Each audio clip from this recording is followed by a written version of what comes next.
Olá, eu sou a Leila Sterenberg e começa agora o SEBRE Conversa, programa do Centro Brasileiro de Relações Internacionais, que é o think tank independente de política internacional mais relevante do Brasil. O SEBRE Conversa Horizonte do G20 é uma série de entrevistas em parceria com a Prefeitura do Rio de Janeiro sobre temas relacionados ao grupo que reúne as principais economias do mundo. O Brasil ocupa a presidência rotativa do G20 agora em 2024. E, além de uma cúpula com chefes de Estado e governo, G20 significa grupos de engajamento. São 11 no total. Reúnem, entre outras coisas, representantes da sociedade civil. E um deles é o das mulheres, o W20. Desde 2015 já existe o W20 e um ponto muito interessante de observar é que o mercado de trabalho sempre foi um tema presente em todos os anos. Então observamos que não é uma demanda apenas do Brasil a desigualdade entre homens e mulheres no mercado de trabalho, mas sim no âmbito internacional.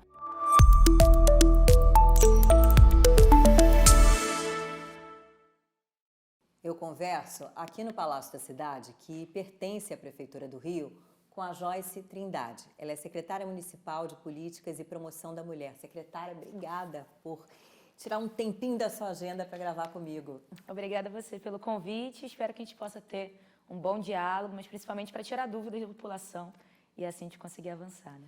Vamos falar de W20. W de Woman, Women, Mulher, Mulheres em inglês, que é o grupo de engajamento das mulheres no âmbito do G20. O que faz o W20?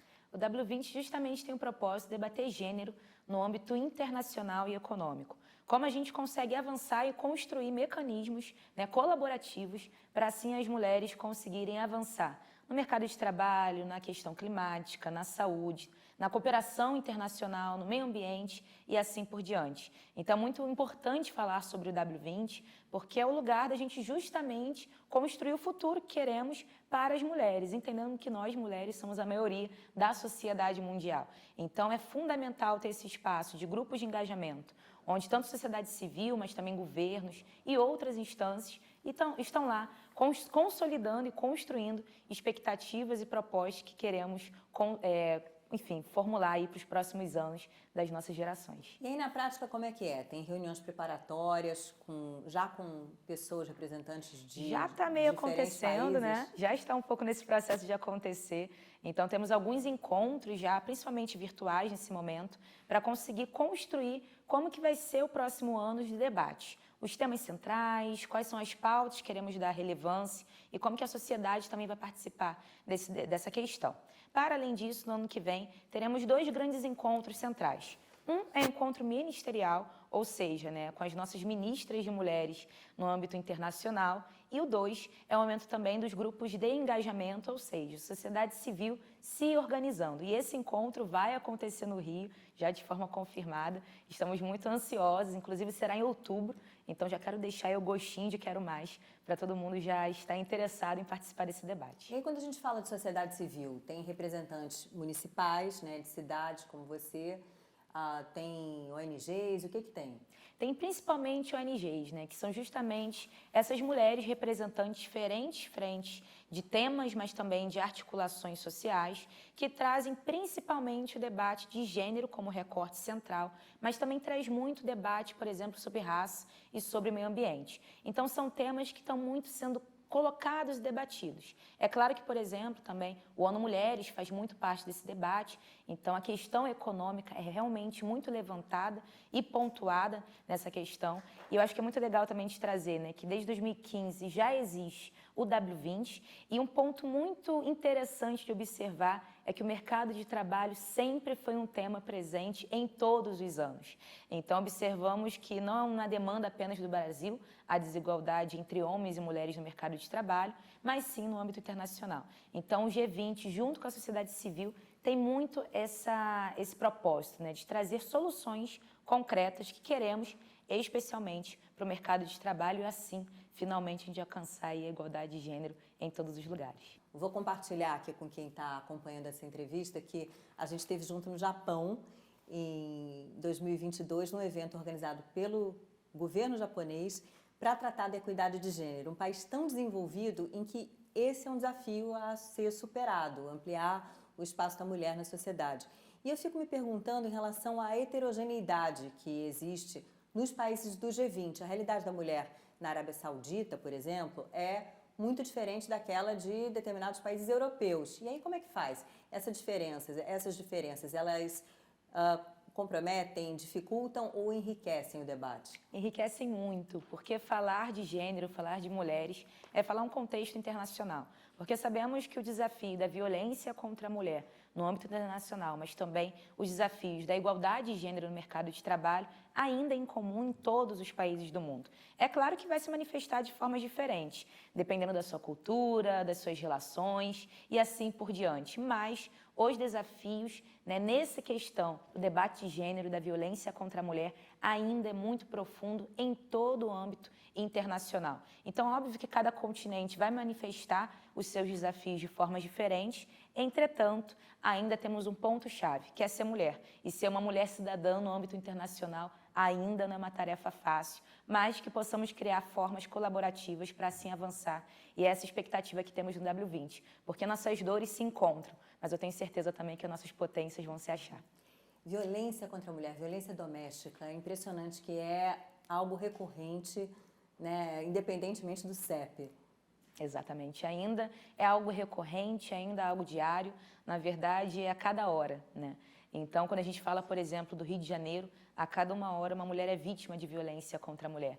E quando a gente vai pensar isso no âmbito internacional, é claro que a cada minuto, uma mulher ela passa por algum tipo de violação dos seus direitos. Como também a gente observa no âmbito das guerras. Toda vez que há algum tipo de guerra mundial, nós mulheres sempre somos violadas, no âmbito muito mais privado do que no comparativo do motivo da guerra especificamente. Então, falar de mulheres, falar de guerra, falar também de mudanças climáticas e o impacto na vida das mulheres, a gente vê que sempre é o lado mais fraco da história, nos impactos ruins e negativos desse processo. Então, que possamos realmente trazer concretude de ações. Como a gente avança no debate da igualdade de gênero, na igualdade para as mulheres na sociedade como um todo. Eu acho que o ponto mais importante é como essa questão e como essas soluções nascem desde a nossa primeira infância, ou seja, para as nossas meninas. Porque sabemos também que buscar a igualdade para as nossas meninas e meninos já é um passo fundamental para que eles possam crescer falando, gente, já existiu desigualdade entre homens e mulheres? A minha questão é sempre essa, que daqui a uns 30, 50 anos, as nossas meninas e meninos acham estranho esse debate, porque vai ser já normal a igualdade entre todos nós. Agora, onde é que entra a cooperação internacional? Porque muita coisa tem que ser resolvida no âmbito local. Então, o multilateralismo, ele entra como nessa história? Nesse âmbito, principalmente no debate do mercado de trabalho. A gente sabe que existem várias instituições internacionais que promovem a economia mundial, na verdade. Então, trazer justamente debates, ações, concretudes, ações afirmativas junto a esse debate internacional econômico, a gente observa que é a grande entrega do W20, mas obviamente do G20 também. Então, a gente consegue observar que o que iremos ter ali palpável são soluções concretas para o mercado de trabalho e para o âmbito econômico e social, obviamente, para todos esses países, porque é o ponto de link na maioria dos continentes e das grandes empresas e da sociedade civil como um todo. Mas o quê? Políticas de cotas, facilitação de contratação de mulheres? Tem uma palavra que eu gosto muito, que é a palavra intencionalidade, que é quando a gente tem justamente a ação concreta, que pode ser intitulada aqui no Brasil como política de cotas, ações afirmativas, assim por diante. Ou seja, como nós colocamos mais cadeiras em conselhos participativos, deliberativos de grandes empresas e multinacionais. Como a gente pode, por exemplo, colocar creches dentro de espaços de trabalho, que eu acho que é um debate internacional que cada vez é mais latente. Se essa mulher tem um filho e se o debate do cuidado passa pelas mulheres, por que não que o mercado de trabalho não vai colocar essa questão junto? Acho que tem até a discussão a respeito de licença maternidade, licença paternidade, que é a licença familiar, muito, exatamente. E no Japão, por exemplo, nossa viagem foi um debate que eu observei muito, achei muito interessante, que é essa licença familiar, que é a mulher, né, e o homem, porque ambos são, né, os gestores, né, daquela família, daquele bebê, né, podem ter ali compartilhado a decisão de que alguns meses será essa mãe e alguns meses esse pai. E outros contextos também familiares, cada um vai definir, né, qual tempo cada um fica. Mas entendendo que cuidar das próximas gerações não é uma tarefa feminina, é uma tarefa de todas as pessoas, do governo, da sociedade, né, das famílias, nas suas mais formas que possam existir, e assim a gente conseguir avançar. Então, eu acho que trazer o debate da creche, o debate do cuidado, a economia do cuidado, foi até o debate do Enem, né, nesse ano, que eu fiquei super feliz que a nossa juventude está debatendo. O cuidado hoje em dia com os idosos também, que acaba caindo no colo das mulheres. Exatamente, né? E a gente vê também, por exemplo, acho que está trazendo como complemento a violência com as mulheres idosas, né? Também é uma outra questão que pouco é se dito ainda, mas que a gente vê muito, que além do cuidado familiar com os nossos mais velhos, sobrecai, né, sobre nossas mulheres, além disso, a violência com a mulher idosa também é um debate muito forte, que estamos cada vez mais nos aprofundando em dados, né? Para observar que, por exemplo, quando essa mulher se aposenta, muitos são aqueles que se apropriam do recurso para, assim, ela se tornar dependente daquela, enfim, daquele jugo, vamos dizer assim, familiar. Então, são várias formas de violência que começam desde a nossa infância até a nossa vida adulta e, portanto, debater soluções concretas e internacionais é fundamental. E traria também como complemento que a cidade do Rio de Janeiro é a cidade, enfim, cultural e internacional do país, né? E a gente recebe muitos visitantes internacionais e muitas mulheres internacionais, obviamente. E, portanto, quando a gente debate as políticas públicas para a cidade do Rio de Janeiro, nós já debatemos num contexto internacional, ou seja, acessibilidade no idioma. Então, todas as nossas plataformas são traduzidas em diversos idiomas para que as mulheres possam saber os seus direitos nesse país e na nossa cidade, como também elas podem acessar, né, políticas públicas e ações concretas ali de urgência também. Então, acho que é muito interessante trazer isso, que quando a gente traz o W20 para o Rio, é porque além da gente já ter esse hábito, né, internacional, a partir de todos os eventos que já passamos, também temos já concretudes e políticas públicas acessíveis para as mulheres internacionais também. Então, acho que é mais um adendo que nos traz aqui para a gente conseguir avançar. É interessante porque o G20 no Brasil, ele tem muitas mulheres se destacando. Você tem uma mulher à frente da trilha de finanças, você tem mulheres à frente do T20, que é o grupo de engajamento dos think tanks, no qual, inclusive, está o SEBRE. E, então, como é que você está enxergando aí esse papel das mulheres nessa preparação do G20? Com muita alegria, principalmente. Com muito entusiasmo, porque eu creio que será um G20, vamos dizer, que mais participativo e com debates mais igualitários também, assim é a nossa expectativa, e dessa forma também normalizarmos as mulheres nos espaços de poder. Eu acho que o G20, tendo maior participação de mulheres, é justamente reforçar isso. Nós, mulheres, estamos prontas e queremos estar em todos os espaços, inclusive nos espaços de decisão e de poder da nossa cidade, do nosso estado, país e mundo. Então, observar esse fenômeno positivo, que é a maior liderança de mulheres em todos os grupos de engajamento, é reforçar que a gente já está aqui e, portanto, iremos avançar ainda mais. A gente teve uma presidente ou presidenta que hoje está à frente de um banco de desenvolvimento, Dilma Rousseff, e a gente tem algumas mulheres de destaque, mulher no Banco Central Europeu, na Comissão Europeia, já teve a mulher como primeira-ministra da Alemanha, mas ainda é pouco? Ainda é pouco, né? Eu acho que na política, principalmente, no sentido econômico também, nos grandes espaços econômicos, ou seja, bancos, assim por diante, observamos que ainda existem algumas, muito poucas, né? Ainda apenas a Dilma foi presidenta, né? Das principais bancos internacionais, provavelmente ainda estamos nas gerações das primeiras. Então, quando a gente fala de mulheres nesses espaços, ainda estamos falando desse tempo e espaço, que é justamente as primeiras a ocuparem, e dois, que ainda ocupamos, mas não dá continuidade. Então, acredito que o avançar dessa pauta é trazer a normalização da nossa presença nesses ambientes. E tem uma frase que eu não vou me lembrar agora o nome da autora, mas é uma mulher europeia, que foi primeira-ministra também, que ela diz que quando a mulher entra na política sozinha, a política pode até mudá-la, mas quando várias mulheres entram na política, a política muda com elas. Então, acho que não só no espaço da política, mas nos outros ambientes também, nacionais e internacionais, a gente observa isso. Ter maior representatividade de mulheres não é apenas uma questão temática do dia 8 de março. É um debate econômico e social de projeção de futuro. Porque, novamente, como eu já coloquei, nós somos a maioria e, portanto, queremos aquilo que é do nosso direito, estar em todos os ambientes e participando, mas, para além disso, tomando decisão também. Voltando às questões culturais, que às vezes podem complicar alguns debates. Por exemplo, planejamento familiar. A gente sabe que por conta da religião isso é complicado em muitos países.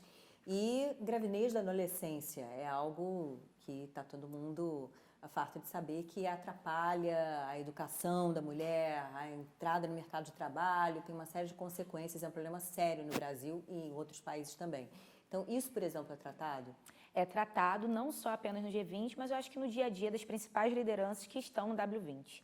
Né? Quando a gente fala, por exemplo, de planejamento familiar e gestação, né, dos nossos adolescentes, é muito fundamental a gente pensar que quando essa família ela é impulsionada a continuar o seu crescimento, ou seja, essa adolescente engravidou, ok? Nesse processo posterior, ela vai continuar indo para a escola, tendo acesso a políticas públicas, continuar recebendo possibilidades e oportunidades e investimento, a gente sabe que os filhos dela também terão outras chances no futuro.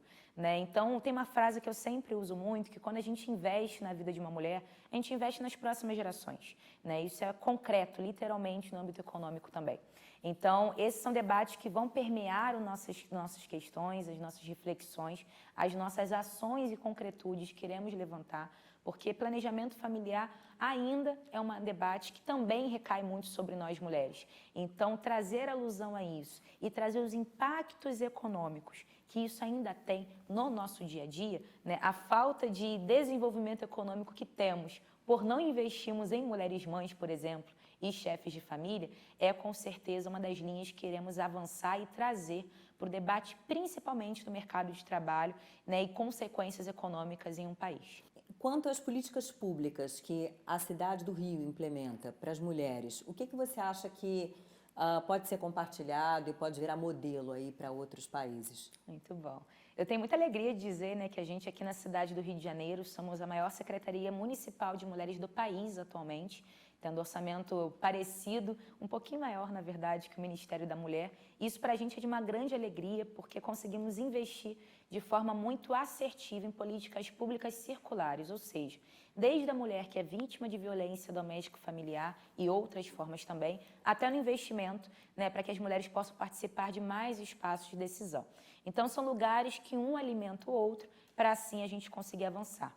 No sentido de entregas concretas, diria que nós temos aqui desde abrigamento sigiloso para as mulheres em risco de vida na nossa cidade, que também estão aqui visitando, que podem também ser abrigadas, como também auxílios financeiros para que a mulher possa sair de forma emergencial da casa desse agressor, porque é muito importante falar sobre isso, que muitas são as mulheres que não conseguem sair do lar de agressão porque não tem que comer no dia seguinte, né? Então, a gente fala sobre a dependência financeira. Como também o debate que a gente trouxe, que é a primeira cidade do país a implementar, que são núcleos psicoterapêuticos para as vítimas de violência. Porque sabemos, né, que a violência psicológica e emocional é um dos principais entraves que temos na sociedade, que impacta todas as mulheres em diferentes classes econômicas. Então, nós temos os serviços especializados para isso. E o mais importante, que eu diria, né, que é a capacitação para as mulheres no mercado de trabalho. Nós temos aqui vários programas, desde tecnologia, comércio, indústria e assim por diante, para que todas as mulheres tenham a chance de escolher o que desejam ser nas suas próximas ações, o que desejam ser no seu futuro e o que desejam trabalhar. né, o direito da escolha para toda mulher. Então, acho que para a gente é fundamental reforçar isso, compartilhar as experiências exitosas, porque já conseguimos criar mais de 50 políticas públicas destinadas para as mulheres da cidade do Rio de Janeiro, impactando quase meio milhão de mulheres. Então, para a gente é de grande orgulho, né, dizer que estamos avançando e que a cidade do Rio de Janeiro já é uma referência na igualdade de gênero no contexto nacional e, obviamente, na América Latina, né? Tem algo de microcrédito? Porque microcrédito para a mulher empreendedora é muito importante. A gente vê a chamada revolução do microcrédito aí mundo afora, até porque a gente tem um percentual de empreendedoras, mulheres que são chefes de família que se viram nos 30, né? Literalmente, né? Esse é um debate que cada vez mais estamos avançando para conseguir trazer mais acesso a microcrédito, até porque são várias categorias, né? Tem o nanocrédito que nós falamos, que é daquela empreendedora que está começando mesmo, a boleira, por exemplo, né? Aquele bolo de pote que tanto vende no Rio de Janeiro.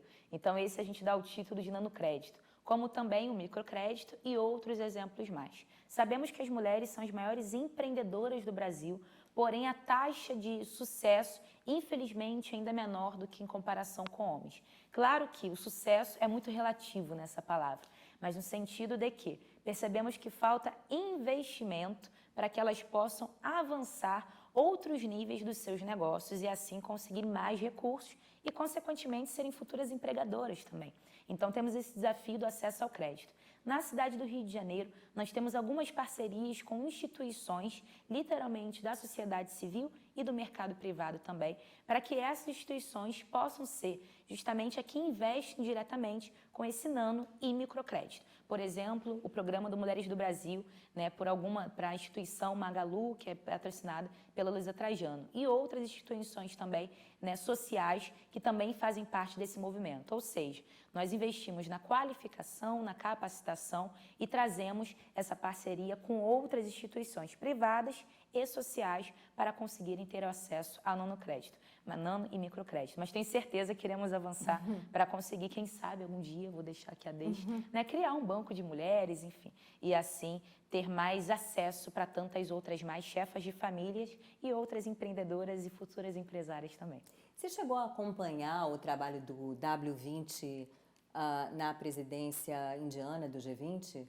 Não acompanhei tão de perto, porém tem tido muito retorno e feedback, né, das representantes do W20 que já estavam indo lá na Índia acompanhar essa transição, vamos dizer assim. Lembrando, né, que o G20, né, da Índia foi de tamanhos, né, gigantescos, até porque é um país muito grande em quantidade de pessoas, em território também. Então, a gente está agora trazendo essas expertises e habilidades para aplicar aqui no Rio de Janeiro, no sentido, especialmente, de acessibilidade, ou seja, que a sociedade, que as cariocas e cariocas possam justamente participar, né, do G20, do W20 como um todo. Então, nossa expectativa é trazer a experiência da Índia para que seja um lugar de inserção de mais atores, de mais sociedade civil não organizada, por exemplo, a saber que está tendo o debate do Fórum Internacional Econômico, né, aqui na nossa cidade, no nosso país. Então, nossa ideia e nossa expectativa é trazer essa expertise para nosso G20 aqui no Rio de Janeiro. A gente teve, agora em 2023, os resultados do PISA, aquele exame internacional para os alunos do ensino médio, e o Brasil não foi bem, vários países, aliás, pioraram, e eu me pergunto em que medida essa questão da educação anda junto com a pauta de gênero, porque a gente sabe que a educação, ela é um trampolim para a mulher evoluir, né, ocupar mais espaço na sociedade, galgar aí patamares do mercado de trabalho. Então, como é que você vê esse debate? Porque é preciso ter uma educação de qualidade, senão fica mais difícil a gente se colocar, né, na sociedade. Além da educação de qualidade, diria também que o shot de autoestima, que costumo falar. Por quê? Né? Há um dado que mostra que as meninas, a partir dos seus 5 ou 8 anos, elas já começam a não ter a mesma perspectiva de futuro que os meninos, porque elas já observam que elas são mulheres, né? Futuras mulheres. Então, as carreiras profissionais já começam a ser diferenciadas aí. Ou seja, na segunda infância, essa menina já observa que, né, talvez tenham menos mulheres engenheiras, então não sei se engenharia é para mim. E outras carreiras, né, por exemplo, da STEM, né, da área da matemática, tecnologia, assim por diante. Então, a gente observa investir tanto na melhoria da educação como um todo, trazer o debate da igualdade de gênero para dentro da educação pública e privada também, que é justamente igualdade para o mercado de trabalho entre homens e mulheres e trazendo os exemplos concretos para essa juventude e crianças também e, consequentemente, estimular a participação das meninas e adolescentes, né, nestas outras carreiras que são tituladas muitas das vezes como carreiras masculinas. Entretanto, não há gêneros na carreira, né, apenas carreira profissional. Então, nossa perspectiva aqui na cidade do Rio de Janeiro, principalmente no âmbito da matemática, né, que é um dos maiores investimentos do prefeito Eduardo Paes, junto ao JET, que é a área da tecnologia, e outras áreas correlatas, é que as nossas meninas e adolescentes possam saber que desde a educação primária até a sua vida adulta, elas podem sim serem programadoras, matemáticas, engenheiras e assim por diante, e carreiras correlatas a essas temáticas. Então, nossa ação e nossa atuação concreta na cidade do Rio de Janeiro, e vejo também que muitas outras cidades do país, é trazer exemplos, mas principalmente investir para que as nossas meninas e adolescentes possam saber que essas carreiras também podem ser para elas, né? Então, tirar esses estereótipos, né, de carreiras destinadas apenas para homens e mulheres e normalizar que toda carreira é para qualquer pessoa, independente do seu gênero. E educação é um debate que está também no W20? Está também no W20, mas principalmente no recorte do mercado de trabalho, né? Então, é muito mais associado à entrada de mulheres no mercado de trabalho para que elas possam avançar. Como também as mudanças climáticas, assim também como a economia do cuidado, que são macro temas que perpassam. E acho que é importante também trazer que um tema que irá permear o debate de gênero no W20 é também o debate racial, porque sabemos, né, que a desigualdade racial se aprofunda muito, né, no perfil de cada uma das mulheres. Então, também é um tema que irá permear ao longo de todo o nosso processo. Estamos também lutando para ter a participação de mais mulheres negras, mulheres indígenas e outras diversidades brasileiras, né, e latino-americanas também, para estarem no W20, para a gente trazer as multi-ações e multi-desafios, mas também multi-soluções das diversas mulheres que existem na nossa sociedade junto ao W20. Então, são macro temas temáticos, mas também, como também, que permeiam, né, outros temas que permeiam o debate para, assim, a gente trazer concretude realmente para nossas ações e soluções que iremos ver ao longo do W20. Tem dois desafios, né? Falar com, digamos, o andar de cima e o andar de baixo. Quer dizer, falar com quem decide as políticas públicas, em última instância, chefes de Estado e governo, para que você tenha as orientações macro que dizem respeito à economia, à redução da desigualdade, por aí vai.